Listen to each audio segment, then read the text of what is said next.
అందరికీ నమస్కారం। ఈ కార్యక్రమానికి ముఖ్య అతిథిగా విచ్చేసినటువంటి మన అందరి అభిమాన నాయకులు బీఆర్ఎస్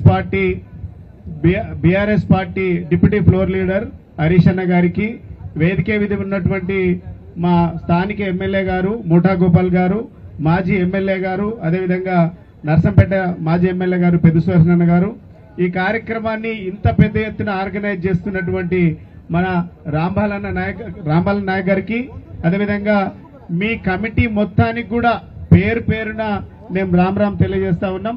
అదేవిధంగా మాజీ కార్పొరేషన్ చైర్మన్లు తమ్ముడు మా రాజు నాయక్ గారు, అదేవిధంగా తమ్ముడు మోహన్ లాల్ నాయక్ గారు, అదేవిధంగా మోహన్ నాయక్ గారు, ఇంకా అందరు ఎవరైతే ఉన్నారో ఉస్మానియా యూనివర్సిటీ నుంచి వేదిక మీద ఉన్నటువంటి అందరు కూడా పేరు పేరున నమస్కారాలు తెలియజేస్తా ఉన్నాం।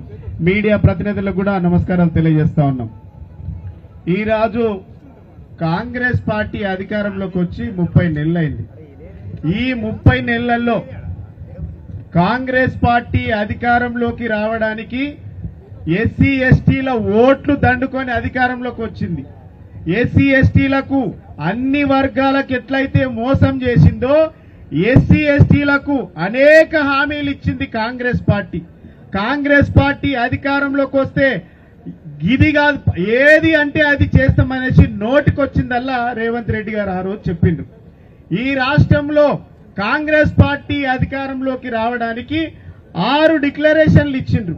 6 డిక్లరేషన్లో ఎస్సీ ఎస్టీకి సంబంధించి చేవెళ్లలో ఈ భారతదేశంలో ఉన్నటువంటి కాంగ్రెస్ పార్టీ జాతీయ అధ్యక్షుని ఖర్గే గారిని తీసుకొచ్చిండ్రు, రాహుల్ గాంధీని తీసుకొచ్చిండ్రు, అదేవిధంగా రేవంత్ రెడ్డి గారు వీళ్ళందరూ కలిసి ఎస్సీ ఎస్టీల ఓట్లను దండుకోవడానికి చేవెళ్లలో డిక్లరేషన్ పెట్టి ఇలా అన్ని డిక్లరేషన్లన్నీ కూడా అమలు చేస్తామని చెప్పి 30 నెలలైంది।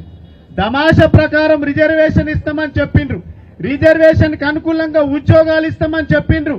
ఇలా ఎక్కడ కూడా అమలు చేసినటువంటి దాఖలాలు కాంగ్రెస్ పార్టీ లేదు।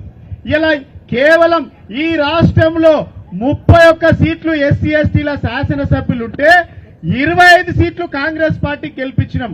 ఇలా మేము ముఖ్యమంత్రి డిమాండ్ చేస్తా ఉన్నాం, ఇలా మా ఓట్లతోని మా సీట్లతోని ఇలా నువ్వు ముఖ్యమంత్రిగా ఉన్నావు, ఇలా మా నాయకులకు నిజంగా చిత్తశుద్ధి ఉంటే, ఇలా కాంగ్రెస్ పార్టీలో ఉన్నటువంటి శాసనసభ్యులు శాసన మండలి సభ్యులు చిత్తశుద్ధి ఉంటే 30 నెలలైంది SC ST declaration death declaration గా ఎందుకు మారిందో ఒక్క ఎమ్మెల్యేనైనా నోరు ఇప్పుతున్నాడా అని మేము అడుగుతా ఉన్నాం। ఇలా ఈ రోజు ఈ ధర్నా పెట్టుకోవాల్సినటువంటి దుస్థితి ఎందుకు వచ్చింది? ఇలా మా విద్యార్థులు చనిపోతా ఉన్నారు। ఆనాడు కేసీఆర్ గారు 200 స్కూల్స్ నుంచి రెసిడెన్షియల్ స్కూల్ నుంచి 2000 స్కూళ్లకు పెంచుకున్నటువంటి ఘనత గత ప్రభుత్వానికి। ఆ స్కూళ్లలో నేను ఎస్సీ ఎస్టీ కమిషన్ చైర్మన్ గా ఉన్నప్పుడు 100 స్కూళ్లకు మేము రాంబాలన్న నాయక్ అప్పుడు మెంబర్ గా ఉండే 100 స్కూళ్లు మేము పరామర్శించినాం, మేము విజిట్ చేసినాం। ఆ స్కూళ్లలో చదువుతున్నటువంటి విద్యార్థులు ఈ రోజు ఉన్నత స్థాయిలలో ఉన్నారు। అమెరికాకు పోయినరు, లండన్ పోయినరు, సింగపూర్ పోయినరు, అనేక పెద్ద పెద్ద యూనివర్సిటీలలో చదివేటువంటి అదృష్టం మా బిడ్డలకు ఉండేది। ఈ రోజు గురుకులాలలో చదవడం పక్కన పెడితే గురుకులాలలో సీట్ వస్తే బాగుండు అనేటువంటి పరిస్థితి ఆనాడు మా తండాల్లో బిడ్డలది। ఈ రోజు ఎస్సీ ఎస్టీ బిడ్డలు కుప్పల్లాగా చనిపోతా ఉన్నారు, ఎక్కడికక్కడ చనిపోతా ఉన్నారు।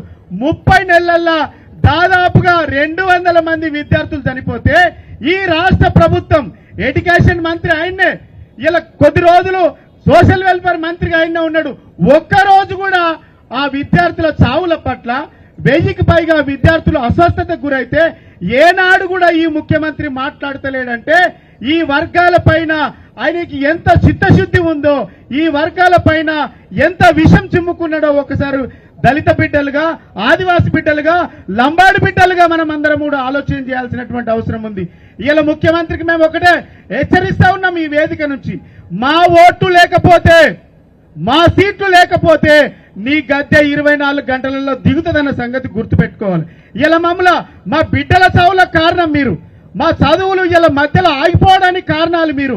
ఇలా ఎస్సీ ఎస్టీలు లంబాడి తండాల్లో చదువుతున్నటువంటి విద్యార్థులు ఇలా మధ్యలోనే డ్రాప్ అవుట్స్ అవుతా ఉన్నాయి। ఎందుకైతే ఉన్నాయి? సరైనటువంటి భోజనం లేదు, సరైనటువంటి సౌకర్యం లేదు. ఈ సౌకర్యాలన్నీ కూడా 10 సంవత్సరాలు బాగున్నటువంటి గత ప్రభుత్వంలో ఒకేసారి స్విచ్ ఆఫ్ చేయనట్టు ఇలా గురుకులాల్లో చదివేటువంటి విద్యార్థులు ఎందుకు అస్వస్థతకు గురైతా ఉన్నారు, ఎందుకు డ్రాప్ అవుట్స్ గురైతా ఉన్నారు, చదువులు ఎందుకు డ్రాప్ అవుట్స్ అవుతా ఉన్నాయి? ఇలా చేతగాని ప్రభుత్వం, చేతగాని ముఖ్యమంత్రి అధికారంలో ఉన్నాడు, విద్యాశాఖ మంత్రి ఆయనే ఉన్నాడు. విద్యాశాఖ మీద పట్టు లేదు, సోషల్ వెల్ఫేర్ శాఖ మీద పట్టు లేదు, హోంశాఖ మీద పట్టు లేదు. హైదరాబాద్ అంతా ఇలా అసాంఘిక శక్తులతో నిండిపోయింది. రోడ్ల మీద హత్యలు జరుగుతూ ఉన్నాయి. ఇప్పటికైనా ఈ వేదిక నుంచి లంబాడి హక్కుల పోరాట సమితి డిమాండ్ చేస్తా ఉన్నది. ఇలా బీఆర్ఎస్ పార్టీ తరఫున మేము డిమాండ్ చేస్తా ఉన్నాం. ఇలా చేవెళ్ల డిక్లరేషన్ లో ఏదైతే మీరు డిక్లరేషన్ ఇచ్చిండ్రో ఆ డిక్లరేషన్లన్నీ మీరు తప్పకుండా తూచా తప్పకుండా నెరవేర్చాలి. లేదంటే రాబోయే ఎన్నికల్లో ఈ కాంగ్రెస్ పార్టీ భూస్థాపితం తప్పదని కూడా ఈ సందర్భంగా గుర్తు చేస్తా ఉన్నాం. కాబట్టి లంబాడి బిడ్డలు, అదేవిధంగా ఆదివాసీ బిడ్డలు, అదేవిధంగా ఎస్సీ బిడ్డలు, ఇలా గురుకులాల్లో చదువుకున్నటువంటి విద్యార్థులందరూ కూడా, తల్లిదండ్రులందరూ కూడా గమనించాలి. ఈ చదువుల ఆపుదలకు నిలుపుదలకు మధ్య డ్రాప్అవుట్స్ అన్నిటి కూడా ఈ చేతగాని ప్రభుత్వమే కారణం. ఈ వేదిక నుంచి ఈ డిమాండ్ ఇప్పటికైనా ముఖ్యమంత్రి స్వీకరించి ఇలా తక్షణమే అమలు చేయాలి. 6 గ్యారంటీలు అమలు చేయాలి. డిక్లరేషన్లు, ఎస్సీ ఎస్టీ డిక్లరేషన్ వెంటనే అమలు చేయాలి. లేదంటే బీఆర్ఎస్ పార్టీ కూడా తప్పకుండా కార్యాచరణ తీసుకుంటుందని ఈ సందర్భంగా గుర్తు చేస్తూ ఈ ప్రభుత్వాన్ని హెచ్చరిస్తూ ఈ అవకాశం ఇచ్చినటువంటి గౌరవ పెద్దలు రాంబాలన్నకు మనస్ఫూర్తిగా ధన్యవాదాలు తెలియజేస్తూ జై తెలంగాణ, జై సేవలాల్. ఏరోలాల్ సినన్న గారికి ధన్యవాదాలు. అదేవిధంగా ఆయన ఎస్సీ ఎస్టీ కమిషన్ చైర్మన్ గా చేశారు కాబట్టి మన దళితులకు, గిరిజనులకు